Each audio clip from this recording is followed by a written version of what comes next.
Ano sa bisyo? Halimbawa, sir, ay Yung kapila. sir, wala na yung traditional handbrake. Pakita ko na lang yung ano, sir, yung pagkakaiba.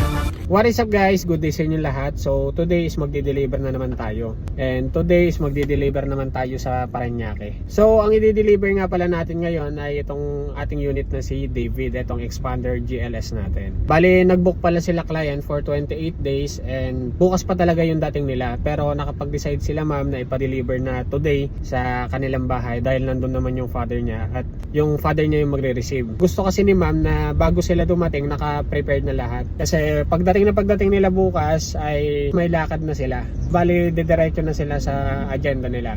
So, update ko na lang kayo mamaya, guys, kapag ka nandun na ako. And tara, samahan nyo ako. Magagas muna pala tayo, guys. Unleaded full tank. Unleaded po. Automatic lang 0-0 po, unleaded. Okay.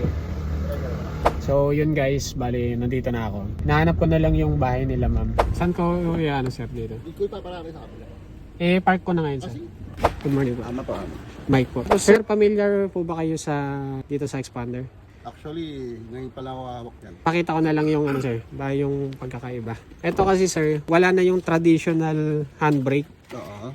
Ano na siya, sir? Ito na. Ayan yung pinaka-handbrake niya. Yes po. Yung park. Oo. Tapos, pagka tatanggalin nyo yan, sir, apak lang po sa preno. Oo. Tapos, press lang po pababa. Tapos, kapag kaya handbrake nyo, sir, apak ulit sa preno. Tsaka yung handbrake. Apo, pataas. Tapos, ito, sir, may auto hold siya. Para? Gamitin nyo sa traffic Oo. para for convenience din, sir.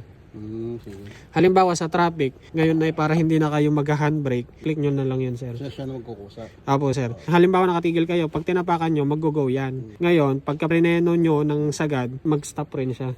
Tapos automatic hold na yun. Pero much better, sir, ay gumamit pa rin tayo ng preno. Para pang ano lang din. Sir, picturean na lang din kita pala sa harap ng sasakyan. Para isahan na, sir, no? Sir, ito po yung susi. Wait lang, sir. Payong, sir. Sila, another day, another time. Alam ko ikaw si ano. Nag-ano talaga ako, sir, nagbablog, pero hindi naman masyado pang ano. Good.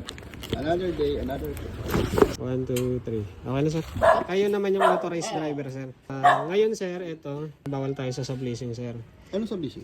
Halimbawa, sir, ay... Yung kapila. Sir.